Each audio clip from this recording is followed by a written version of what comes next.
বন্ধুরা দারুণ একটা প্রমাণ আজকে হাতে পেয়েছি, যার জন্য কন্ট্রোভার্সি করার আরো বেশি উৎসাহ পেলাম। এবং শুধুমাত্র কন্ট্রোভার্সি ক্রিয়েটারদের জন্যই নয়, এটা দীপদাদা ভাইয়ের জন্য একটা বিশাল বড় প্রমাণ, যার জন্য যে লড়াইটায় সে মাঠে নেমে পড়েছে অলরেডি, এবং তাকে প্রতি পদে পদে অনেক দিক থেকে তাকে একেবারে ষড়যন্ত্র দিয়ে তার পেছনে সবসময় আঘাত করার চেষ্টা করা হচ্ছে। সেই আঘাত থেকে নিজেকে সে যে একদম নির্দোষ একজন মানুষ সেটা প্রমাণ করার জন্য এই প্রমাণটা কিন্তু তার কাছে খুব তাড়াতাড়ি যাওয়া প্রয়োজন। তো কি বিষয়ে কথা বলছি পুরোটাই তোমাদের সামনে বলবো, তার আগে ইন্ট্রোটা দিয়ে নি। Hello guys, welcome to my channel. বন্ধুরা তোমরা কেমন আছো? আশা করছি খুব ভালো আছো, আর আমি খুব ভালো আছি। #পায়েল পরিবারের নতুন একটা ভিডিওই তোমাদেরকে অনেক অনেক স্বাগত জানাচ্ছি। তো যে বিষয়টা তোমাদের সামনে বললাম যে প্রমাণ, সেই বিষয়টা তো অবভিয়াসলি যাব, তার আগে কিছু কথা তোমাদের সাথে একটু বলে নিতে চাই। তোমরা অনেকেই হয়তো দেখেছো, প্রত্যেকেই দেখেছো যে রিনা কিন্তু ভিডিও দিয়েছে আজকে আমাদের সামনে, এবং সেই ভিডিওতে আজকে অনেক কিছু হুঁশিয়ারি ধরনের কথাবার্তাও কিন্তু সে তার ভিডিওর মাধ্যমে আমাদের কাছে পৌঁছে দিয়েছে। কিন্তু সে কিন্তু এটা নিজের মুখে আবার বলেওছে যে আমি তোমাদেরকে মুখ বন্ধ করতে বললি যে তোমরা মুখ বন্ধ করবে, এরকমটা কিন্তু নয়। তার এই থেকে কিন্তু আমরা একটা প্রমাণ পাচ্ছি যে সে কিন্তু চাইছে যে হ্যাঁ, আমরা যেমন কন্ট্রোভার্সি করছি সেরকম কন্ট্রোভার্সি করি। কারণ কি, প্রত্যেকটা বড় বড় ব্লগারই খুব ভালো করে জানে যে কন্ট্রোভার্সি করা মানে কিন্তু তাদের রিচটা অনেকটা হাই হয়। যেরকমটা এরা প্রথমে একটা প্ল্যানিং করেছিল ম্যান্ডির দেখে, যে এদের মতো একটা নটাঙ্কিপনা করি তাহলে হয়তো আমাদের রিচটা অনেক হাই হবে। কারণ কি, কন্ট্রোভার্সি ক্রিয়েটাররা আমাদের নিয়ে কন্টেন্ট বানালে অবভিয়াসলি সমস্ত ভিউয়ার্সরা আমাদের ভিডিওতে ওই সমস্ত পয়েন্টগুলো খুঁজে পাওয়ার জন্য আমাদের ভিডিওতে আসবে। সেখান থেকে রিনা যে কন্ট্রোভার্সি ক্রিয়েটাররা কন্টেন্ট তাকে নিয়ে কন্টেন্ট বানাক, এটা কিন্তু আজকে আমাদের সামনে পুরোপুরি প্রমাণ করে দিল যে হ্যাঁ, আমি বললি যে তোমরা মুখ বন্ধ করবে এরকমটা কিন্তু নয়, তোমরা তো বলতেই থাকবে, তো বলো। এবার আমার এখানে প্রশ্ন হচ্ছে, রিনা আজকে একটা আবারও দোষ দিল দীপদাদা ভাইয়ের নামে, যে দীপদাদা ভাই ওই যে একটা স্ট্যাম্প লাগিয়ে দিয়েছে রিনার ওপর, যে রিনা নাকি পরকিয়া করেছে। সেই স্ট্যাম্প নিয়ে আমরা দিনের পর দিন আজকে প্রায় 3.5 মাস ধরে তাকে নিয়ে নাকি একের পর এক কন্টেন্ট বানিয়ে যাচ্ছি। তো রিনার প্রশ্নগুলো আমি অ্যান্সার দিচ্ছি, এবং আমি আমার ভিউয়ার্স প্রতিটা রিনার পজিটিভ ভিউয়ার্স এবং আমারও positive viewers plus negative viewers সবাইকার সামনে এই কোশ্চেনগুলো আমি করতে চাইছি, যে রিনা যে বললো দীপদাদা ভাই নাকি রিনার উপরেই পরকীয়ার স্ট্যাম্পটা লাগিয়েছে। তো এখানে আমার প্রশ্ন হচ্ছে যে সর্বসমক্ষে প্রচারটা কে করেছিল যে তার দাঁত ফোগলার সাথে একটা সম্পর্ক আছে, এবং কমিউনিটিতে কে বড় বড় করে লিখেছিল, যদিও সেই কমিউনিটিটা এখন রিনার কমিউনিটি থেকে ডিলিট হয়ে গেছে, কিন্তু আমাদের প্রত্যেকটা কন্ট্রোভার্সি ক্রিয়েটারের কাছেই কিন্তু স্ক্রিনশট স্বরূপ রাখা আছে, এমনকি ভিডিওর মধ্যেও কিন্তু স্ক্রিনশট স্বরূপ দেওয়া আছে। সেখানে সেই কমিউনিটিতে স্পষ্ট করে লেখা ছিল যে ওই দাঁত ফোগলা তার সাথে আগেও ছিল, এখনো আছে এবং ভবিষ্যতেও থাকবে। তাহলে পরকীয়ার স্ট্যাম্পটা দীপদাদা ভাই কিন্তু কখনোই লাগায়নি, সে নিজের প্রতি নিজে একটা স্ট্যাম্প লাগিয়েছিল, সেটা আবার কি কমিউনিটি পোস্টের মাধ্যমে, এবং লাখ লাখ কোটি কোটি মানুষের সামনে কিন্তু তার এই পরকীয়ার বিষয়টাকে পৌঁছে দিয়েছিল সে নিজে। তাহলে সে কি করে দীপদাদা ভাইয়ের উপর এই ব্লেমটা দিতে পারে যে দীপদাদা ভাই নাকি তার উপর পরকীয়ার স্ট্যাম্প লাগিয়েছিল? না, দীপদাদা ভাই তার উপর কোনো পরকীয়ার স্ট্যাম্প লাগায়নি। সে যে ঘটনাটা সেই রাত্রে করেছিল, সেই ঘটনার দরুন সে জাস্ট একটা ভিডিও করে আমাদের সামনে বলেছিল যে এই ঘটনা ঘটেছে, যার দরুন সে আমাদেরকে এইভাবে হেনস্থা করতে চাইছে, এরকম কিছু একটা বলেছিল। কিন্তু আজও পর্যন্ত সেই ছেলেটার নাম দীপদাদা ভাই কোনোদিনও হয়তো নেয়নি।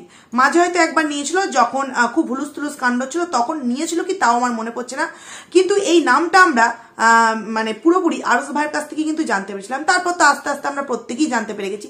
সেখানে এই যে দীপদাদা ভাইয়ের উপর এই আরোপটা দেওয়া হলো, ব্লেমটা দেওয়া হলো যে দীপদাদা ভাই নাকি স্ট্যাম্পটা মেরেছে, তোমরা কি এই কথাটাকে মেনে নেবে যে দীপদাদা ভাই স্ট্যাম্প মেরেছে? না, সে কারোর সাথে কিছু একটা করেছে, এইটুখানি জাস্ট বলেছিল। কি নাম, কি ধাম, তার বাড়ি কোথায়, সমস্ত কিছু তো এই রিনাই নিজের মুখে বলে দিয়েছে নিজের কমিউনিটি পোস্টের মাধ্যমে। সেখানে দীপদাদা ভাইকে কিভাবে আবারও মিথ্যে জালে ফাঁসাবার চেষ্টা করছে একবার বুঝতে পারছো বন্ধুরা? তোমরাই ভেবে দেখো। তারপর ও বলছে যে হ্যাঁ, আমি তোমাদেরকে যে কথাটা প্রথমে বললাম যে রিনা আজকে অনেক বড় একটা প্রমাণ আমাদের সামনে দিল, সেই প্রমাণটা হচ্ছে 11 মিনিট 44 সেকেন্ডে তোমরা যাবে। আশা করছি তোমরা প্রত্যেকেই ভিডিওটা দেখেছো, তবুও আমি বলছি 11 মিনিট 44 সেকেন্ডে তোমরা যাবে, গিয়ে কিন্তু ওখানে রিনার একটা স্পেশাল কথা তোমরা খুব ভালোভাবে মনোযোগ দিয়ে শুনো। ও কিন্তু বলছে যে মানছি আমি একটা দোষ করেছি, তার জন্য এইভাবে তোমরা কন্ট্রোভার্সি করবে। এটাইও বলতে চাইছে যে আমি দোষ করব, দোষ করে সেটা সোশ্যাল মিডিয়ায় সবার সামনে দেখাবো, তুলে ধরবো, অথচ কন্ট্রোভার্সি ক্রিয়েটাররা সেটা নিয়ে কোনো কন্টেন্ট বানাতে পারবে না। এটা আমার মনে হয় রিনার আমাদেরকে বলার আগে ওয়াইটিকে প্রশ্ন করা উচিত ছিল যে এরকম কোনো একটা মানে কি বলবো দেয়া হয়েছে কেন সুযোগ কন্ট্রোভার্সি ক্রিয়েটারদের, যে কারো কিছু ভুল ত্রুটি দেখলে তারা সেটাকে নিয়ে আলাপ আলোচনা করবে, এরকম একটা তাদের জন্য রাস্তা ক্লিয়ার করে কেন দিয়েছে? কন্ট্রোভার্সি ক্রিয়েটারদের জন্য কেন তাদের ভিডিওগুলোকে ভিউয়ারদের সামনে পৌঁছে দিচ্ছে ওয়াইটি? এটা এই প্রশ্নটা মনে হয় ওয়াইটিকে করলেই পারতো, কারণ সে এটাই বোঝাতে চাইলো যে সে নোংরামো, সে ছ্যাঁচড়ামো, সে যাচ্ছে তাই মানে যা রকম নোংরামি আছে সমস্ত কিছু করবে, কিন্তু আমরা কন্ট্রোভার্সি ক্রিয়েটাররা মুখে আঙুল দিয়ে চোখে হাত দিয়ে আমরা কিন্তু জাস্ট দেখে যাব, কিছু আমরা বলতে পারবো না। আচ্ছা, সেটাই যদি হয়ে থাকে তাহলে রিনা কেন এই সমস্ত কথা নিয়ে আমাদের সামনে কন্টেন্ট দিচ্ছে? সে তো বড় ব্লগার, আমরা নয় কন্ট্রোভার্সি ক্রিয়েটার, আমাদের কোনো কন্টেন্ট থাকে না, সেই কারণে আমরা কন্টেন্ট বানাচ্ছি ওকে নিয়ে। তাহলে ও তো একজন ডেলি ব্লগার, ডেলি ওর নিজের ব্লগ ভিডিও দিয়ে ভিউজ যথেষ্ট হয়, তাহলে সেই জায়গায় কালকেই একটা মানে পরশু একটা ভিডিও দিল, সেখানে কাঁথা নিয়ে থাম্বনেল দিল, তার আগে একটা ভিডিও দিলে হার্বাল প্রোডাক্টকে মানে তার বাড়ি থেকে এনেছে এরকম একটা বিষয় নিয়ে মানে টাইটেল দিল, আবার আজকে এই পরকীয়ার বিষয়টাকে নিয়ে কিন্তু টাইটেল দিয়ে দিল। তার মানে ও কি করে এই মানে এই টাইটেলগুলো দিয়ে নিজের কন্টেন্ট বানাচ্ছে একটা ডেলি ব্লগার হয়ে, সেখানে আবার ওই মুখে কিভাবে কন্ট্রোভার্সি ক্রিয়েটারদের দিকে এইভাবে আঙুলটা দেখাচ্ছে যে ও করছে, তাতে কি আমরা কেন তাকে নিয়ে কন্টেন্ট বানাবো? আহারে আহারে। তো একটা কথা এই মাঝখানে বলে দিতে চাই, নাহলে ভুলে যাব। এখনো পর্যন্ত অনেকেই বিষয়টা মনে করে, যেমন কি রিনার কমেন্ট সেকশনে একজন কমেন্টস করেছে একটা দিদি ভাই, যে মেসেঞ্জার বা হোয়াটসঅ্যাপে কথা বলা মানেই কিন্তু পরকীয়া করা নয়। তো সেখানে তার নিচে একজন দিদি ভাই খুব ভালোভাবে অ্যান্সারটা দিয়ে দিয়েছে যে মেসেঞ্জার বা হোয়াটসঅ্যাপের মাধ্যমে নিজের মানে বডিটাকে যদি কারোর সামনে পুরো খুললাম ভাবে তুলে ধরা হয়, সেটাকে কি পরকীয়া বলে না? সেটাকে কি বলে? তারপরে পা ড্যাশ এবার একটা স্ল্যাং ল্যাঙ্গুয়েজ ইউজ করেছে।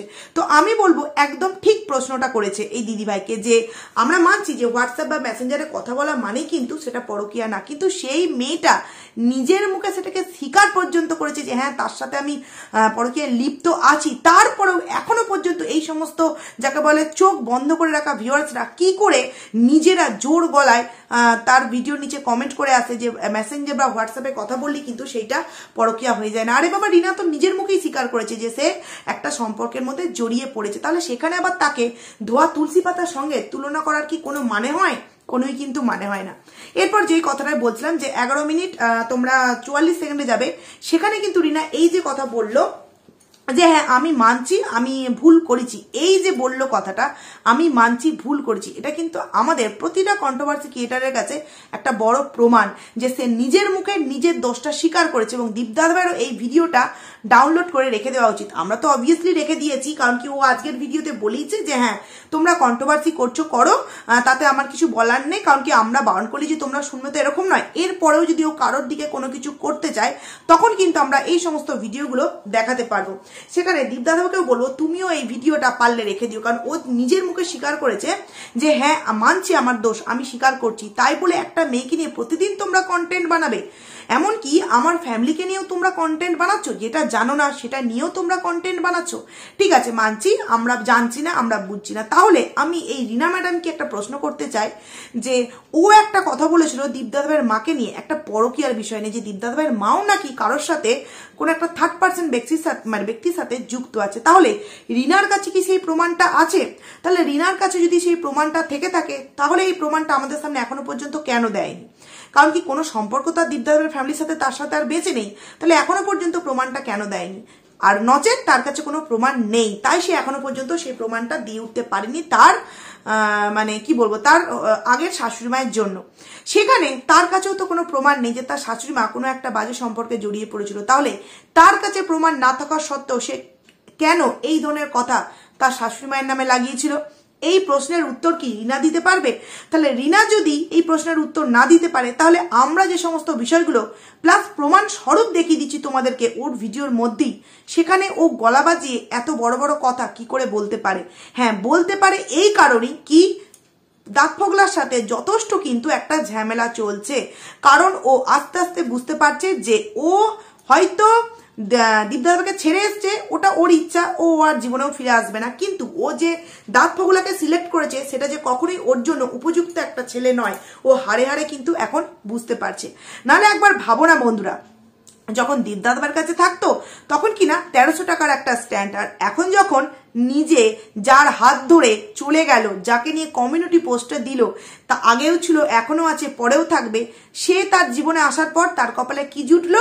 একটা 175 টাকা দামের একটা স্ট্যান্ড। না, টাকা দিয়ে আমি বিচার করছি না, কিন্তু যন্ত্রপাতি অবভিয়াসলি কিন্তু টাকা দিয়ে বিচার করতে হয়, কারণ যত তুমি গুড় দেবে তত কিন্তু মিষ্টি হবে। সেখানে দামটা যেহেতু 1300 টাকা, যখন দীপদাদার কাছে থেকে ভিডিও করতো, স্ট্যান্ডটা কিন্তু মজবুত ছিল, যেটা রিনার নিজের মুখে স্বীকার করলো। আর এখন এই দাঁত ফোগলা তার কোনো দায়িত্বই নিচ্ছে না, বইয়ের প্রেসার উঠে যাচ্ছে, আপ ডাউন করছে, না তার কোনো দায়িত্ব নিচ্ছে, না বইয়ের স্ট্যান্ড কেনার দায়িত্ব নিচ্ছে। তাহলে ও হারে হারে কিন্তু এখন বুঝতে পারছে যে ওর জন্য দাঁত ফোগলা কতটা উপযুক্ত একটা ছেলে। তারপরে যে কথাটা আমি বলছি, ও যে বলল যে ওই যে একটা স্ট্যাম্প লাগিয়েছে, তারপরে খাওয়াতে দাঁত ফোগলা, বসাতে দাঁত ফোগলা, মানে ঘুরতে যাচ্ছি সেখানেও দাঁত ফোগলা। তো এই যে বন্ধুরা, তো এই যে কথাটা আজকে বললো, তোমরা যারা রিনার পাচাটা একদম অন্ধ ভিউয়ার্স, বলতে বাধ্য হচ্ছি, এই কথাটা যখন বলেছে দেখলাম রিনাকে বাহবা দিয়ে অনেক কথা অনেকে বলেছে, তাদের কি মান সম্মান বলতে একটুও নেই? মানছি আমরা নিজস্ব ভিউ বানাবার জন্য, নিজস্ব আইডিকে দান করাবার জন্য রিনাকে কন্টেন্ট বানিয়ে নেয়, মিথ্যে কথা বলছি। কিন্তু যেই ছবিটা দালাল ভুলবশত পুরো সামনে পোর্শনের ছবি আমাদের সামনে দিয়ে দিয়েছিল, নিউ মার্কেটে রিনা, দাঁত ফোগলা এবং রিনার মা একসাথে বসে খাচ্ছিল, যেটা কিনা আমরা ব্যাক পোর্শনের ছবিটা দিয়েছিলাম, আর এই দালাল ভুলবশত ফ্রন্ট পোর্শনের ছবিটা দিয়ে দিয়েছিল।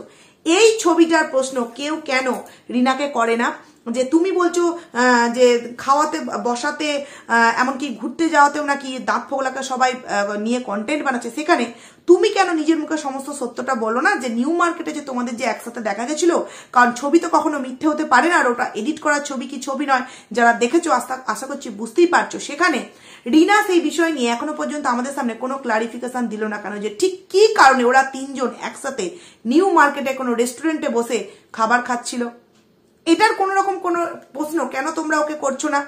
তাহলেই তো বুঝবো যে তোমরা যে ভিউয়ার্স, ওকে যে সাপোর্ট করছো, তোমরা একদম ভদ্র ভিউয়ার্স না, তোমরাও রিনার মতো এরকম পরকীয়াকারী প্রত্যেকটা ভিউয়ার্স, তাই রিনার এই পরকীয়া করাকে তোমরা সাপোর্ট করছো। খুব ভালোভাবে আমরা আরুষ ভাইয়ের ভিডিও থেকে দেখতে পেরেছি, এই দাঁত ফোগলা যে একটা হাফ প্যান্ট পরা, তোমার একদম ছাপা ছাপা যে একটা প্রিন্টেড হাফ প্যান্ট পরা একটা বেডের উপর শুয়ে থাকার ছবি, এবং সেই প্যান্টের ছবিটাই কিন্তু আমরা যথারীতি দেখতে পেয়েছি রিনার বাড়িতে যেদিনকে বিরিয়ানি রান্না হচ্ছিল, যেটা কিনা জানলার ফাঁক দিয়ে দেখা গেছে। যদিও সেটা নিয়ে আমি কোনো ভিডিও বানাইনি, কারণ অনেকে ভিডিও বানিয়েছিল সেটা নিয়ে, আমি আর বানাইনি, কিন্তু সেখানেও কিন্তু প্রমাণ হয়েছে যে ওই মুহূর্তে কিন্তু দাঁত ফোগলা ওখানে উপস্থিত ছিল। এবং আরো অনেক কিছু অনেকে এইভাবে কমেন্ট করে জানিয়েছে যে তারা এই স্টেশনে দেখা গেছে, ওই স্টেশনে দেখা গেছে, এবং তারা নিজেদের কাছে ছবি পর্যন্ত তুলে রেখেছে, কিন্তু নিজেরা সবসময় চায় না তো সোশ্যাল মিডিয়ায় সেই সমস্ত ছবিগুলো দিতে। সেখানে কি করে এত বড় বড় কথা বলতে পারে যে শুতে বসতে ঘুরতে সব জায়গাতেই দাঁত ফোগলাকে আমরা নাকি এমনি এমনি গোপন সূত্রের খবর বলে প্রচার করে দিচ্ছি? আরে ভাই, প্রমাণিত দিচ্ছ, কিন্তু তুই যে তোর শাশুড়ির নামে যে কথাটা বলেছিলিস যে সেও নাকি একটা মানুষের সাথে যুক্ত আছে, সেই প্রমাণটা তুই কি আজও পর্যন্ত দিসনি? তাহলে এই মানে বড় বড় কথাগুলো তুই কি করে বলতে পারিস? একটা কথা না বললি নয় বন্ধুরা, রিনা বলছে যে কন্ট্রোভার্সি মানে কি এটাই যে যাকে নিয়ে বলছি তাকে নিয়ে বলে যাব? না, তোর কাছ থেকে এবার কন্ট্রোভার্সি করা শিখতে হবে। কারণ কি, আমরা হয়তো কন্ট্রোভার্সি ক্রিয়েটার, কিন্তু তুই ডেলি ব্লগারের নামে কিভাবে যে দিনের পর দিন কন্ট্রোভার্সির মতো করে যে ভিডিও টাইটেল ইউজ করছিস, সেটা যারা অ্যাকচুয়ালি ভিউয়ার্স দুজন কি দেখে বিচার করছে, তারা কিন্তু আশা করছি খুব ভালোভাবেই বুঝতে পারছে। কারণ কি, আমরা কন্টেন্ট বানাবার জন্য তোকে নিয়ে নয় ভিডিও করছি, কিন্তু তুই যে কথাটা আজকে বললি যে কন্ট্রোভার্সি মানে কি একটা মানুষকে নিয়ে কন্ট্রোভার্সি করতে হবে, না, খুব ভালোভাবে যদি দেখিস তাহলে কিন্তু আমাদের আইডিতে প্রতিটা মানুষকে নিয়ে কন্ট্রোভার্সি করা থাকে। কিন্তু বলতে বাধ্য হচ্ছি, তুই তো কোনোদিনও একটা মানুষের সন্তুষ্ট থাকতে পারিসনি, ওই কারণে তোর মনে হয় যে মানে যে কোনো জিনিসেই 10টা চাকনা দেওয়া একটু প্রয়োজন। সেই কারণে তুই আজকে কন্ট্রোভার্সির সাথে নিজের জীবনের তুলনাটা করলি, যে কন্ট্রোভার্সি করা মানে কি যাকে নিয়ে করছি তাকে নিয়ে করব, এরকমটা। তো তুই যদি প্রতিনিয়ত নতুন নতুন ঘটনা ঘটাতে থাকিস এবং সেগুলো আমাদের সর্বসমক্ষে এসে দেখাতে থাকিস, তাহলে সেগুলো নিয়ে আমরা বলতে পারবো না। তুই যদি এখনো পর্যন্ত কোনো একটা ছেলের সাথে ডিভোর্স না হওয়া সত্ত্বেও লুকিয়ে লুকিয়ে বিয়ে করে নিতে পারিস এবং ঘুরতে যেতে পারিস, খেতে পারিস, এবং সেগুলো ভিউয়ার্সরা জেনে দেখতে পেয়ে নিজের চোখে দেখে যদি আমাদের সামনে প্রমাণ সহকারে কমেন্ট করে জানায়, তাহলে সেইগুলো নিয়ে আমরা কেন মুখ খুলবো না? অবভিয়াসলি আমরা মুখ খুলবো। অ্যাকচুয়ালি কি বিষয় বলতো রিনা, তুই চাইছিস যে কোনো বিষয় কিন্তু একটা জিনিসে সন্তুষ্ট হয় না, যেমন তুই একটা স্বামীতে সন্তুষ্ট ছিলিস না, সেই কারণে বিয়ের আগে সেই মানুষটাকে যাচাই করবার জন্য 5 দিন তার বাড়িতে রয়ে গেলি, যেটা কিনা আমাদের বাঙালি ঘরে কিন্তু কখনোই হয় না। এই সত্যি বন্ধুরা, রিনার ভিডিও দেখেই প্রথম জানতে পেরেছিলাম যে বিয়ের আগে কারোর বাড়িতে গিয়ে 5 দিন থাকতে হবে, তারপর সেই ছেলেতে সন্তুষ্ট না হওয়ার পর কিন্তু আবারও দাঁত ফোগলার কাছে। এবং তোমরা মিলিয়ে নিও, এই দাঁত ফোগলার সাথেও কিন্তু কখনো সংসার করছে এটা আমাদের সামনে দেখাবে না। ও যথারীতি দাঁত ফোগলার সাথে সমস্ত সম্পর্ক ছেড়ে দিয়ে নতুন কোনো রিলেশনে যুক্ত হয়ে তার সাথে সংসার করছে, এরকমই কিন্তু আমরা ভবিষ্যতে রিনার ভিডিওতে দেখতে পাবো। তোমাদেরকে আজকেই কথাটা বললাম, তোমরা হয়তো 2 বছর পর এই কথাটা তোমরা মিলিয়ে নিতে পারো। আরো একটা কথা, এই যে রিনা বলছে যে কন্ট্রোভার্সি করা মানেই কি যাকে নিয়ে বলছি তাকে নিয়েই বলবো, আচ্ছা আমরা মানছি যে আমাদেরকে বারণ করলে আমরা শুনবো না, আমরা বলবো, তবুও আমরা বলছি যে ধরে নিলাম রিনা বলছে, আমরা বলাটা বন্ধ করে দিলাম। কিন্তু ছোট্ট কিষাণুকে যখন 2 দিন পর পাড়া প্রতিবেশী, স্কুলের মানুষজন, আত্মীয় পরিজন, বড় হবে তার ফ্রেন্ড সার্কেল যখন তাকে প্রশ্ন করবে যে হ্যাঁ রে তোর মা এখন কি ওই সেকেন্ড বয়ফ্রেন্ডের সাথে আছে নাকি আবারও থার্ড পার্সন কোনো একটা ব্যক্তিকে জুটিয়ে নিয়েছে, কারণ কি তোর মা তো আবার একটা পুরুষে সন্তুষ্ট থাকতে পারে না, তখন এই কিষাণু কি অ্যান্সার দেবে? আমরা না এই কন্ট্রোভার্সি ক্রিয়েটার নিজস্ব ভিউয়ের জন্য, কন্টেন্টের জন্য এই বিষয়গুলোকে নিয়ে প্রতিনিয়ত বলে যাচ্ছে, কন্টেন্টের পর কন্টেন্ট বানাচ্ছে, কিন্তু যখন কিষাণুকে এই প্রশ্নগুলো তাদের আশেপাশের মানুষজন করবে তখন কিষাণুর অ্যান্সারটা কি হবে? বা কিষাণু যখন এই রিনাকে ফোন করবে যে মা আমাকে এই প্রশ্ন করছে, তুমি তো একদিন বলেছিলে যে কন্ট্রোভার্সি ক্রিয়েটারদেরকে মুখ বন্ধ করতে, তো আজকে আমি এই সমস্ত মানুষদের কি দিয়ে মুখটা বন্ধ করব, কি বলবো যে আমার মা কোথায় আছে, কি কারণে আমাকে ছেড়ে দিয়ে চলে গেছে, তার এতই মানে যৌবনের যাকে বলে জ্বালা উঠে গেছিল যার জন্য 3 বছর বয়সী একটা ছেলেকে ছেড়ে দিয়ে সে পরকীয়ায় লিপ্ত হতে বাধ্য হয়েছিল, আমি কি অ্যান্সার দেবো তুমি একটু বলে দেবে মা? তখন রিনা তার এই ছেলে যখন বড় হবে তখন তাকে রিনা কি অ্যান্সার দেবে সেটা একটুখানি বলবে ভিউয়ার্সরা, যারা রিনার 5-8টা ভিউয়ার্স আছো, রিনার কমেন্ট সেকশনে গিয়ে তাকে বাহবা দিচ্ছে পরকীয়া করাতে, তারা এই অ্যান্সারগুলো একটুখানি দেবে যে আমরা প্রশ্ন করছি তা রিনার বড্ড গায়ে বাঁধছে যে প্রতিনিয়ত নাকি তাকে নিয়ে আমরা কন্টেন্ট বানাচ্ছি, কিন্তু রিনার ছেলে যখন প্রশ্ন করবে, রিনার ছেলেকে যখন তার আত্মীয় স্বজনেরা প্রশ্ন করবে তখন কি অ্যান্সার সে দেবে? তার উত্তর কি রিনার কাছে আছে? বন্ধুরা? না। আর এই যে কথায় কথায় এই যে আজকে আমাদের সামনে দাঁত ফোগলার নামটা নিল, আবারও কিন্তু প্রমাণ করে দিল যে ওই যা কিছু নাটের গুরু হচ্ছে এই রিনাই, কিন্তু সমস্ত দোষ ভুল ত্রুটি যা হয়েছে কিন্তু রিনার মাধ্যমে, কারণ দীপদাস ভাই কিন্তু কোনোদিনও তার ভিডিওতে এই দাঁত ফোগলার নাম নেয়নি। রিনা কিন্তু কমিউনিটিতেও বলেছিল, এমনকি আজকেও তার ভিডিওর মাঝখানে এই দাঁত ফোগলার নাম নিল। তো প্রশ্ন কেন নামটা নিল এটাও একটা পয়েন্ট। কালকে দালাল কিন্তু একটা কথা বলেছিল যে তুই যে তোমার এই একটা লাভ রিয়াক্ট দিয়েছিল দেখবে, যেখানে কিনা আমাদের দীপ দাদাভাইকে নিয়ে আর রিনাকে না একসাথে দেখলে কষ্ট লাগে, সেখানে লাভ রিয়াক্ট দিয়েছিল বলেই দালালের বড্ড ফেটে যাচ্ছিল যে তার মানে কি তোর সাথে সমস্ত দাঁত ফোগলার সম্পর্ক শেষ হয়ে গেছে, তুই কেন দীপ দাদাভাইয়ের সাথে কমেন্টে তুই লাভ রিয়াক্ট দিলি, কিভাবে সংসার ভাঙে এই দালাল, বুঝতে পারছো? একদম নর্দমার কিট যাকে বলে। সেখানে আজকে এই দালালের প্রশ্নের অ্যান্সার দেওয়ার জন্য কিন্তু ও আজকে ওর ভিডিওর মধ্যে কিন্তু এই দাঁত ফোগলার নামটা নিল, যাতে কিনা দুদিককেই বজায় রাখতে পারে যে না আমি তোমার দীপদাদার কাছে ফিরে যাব না, আর দাঁত ফোগলার সাথেও কিন্তু এই সব জায়গায় তোমরা কেন দাঁত ফোগলা এই কথাটা বলো, এই নিয়েও কিন্তু বুঝিয়ে দিল যে সম্পর্ক আছে, তবে আগের মতো মজবুত কিন্তু আর আমাদের মধ্যে সম্পর্ক নেই।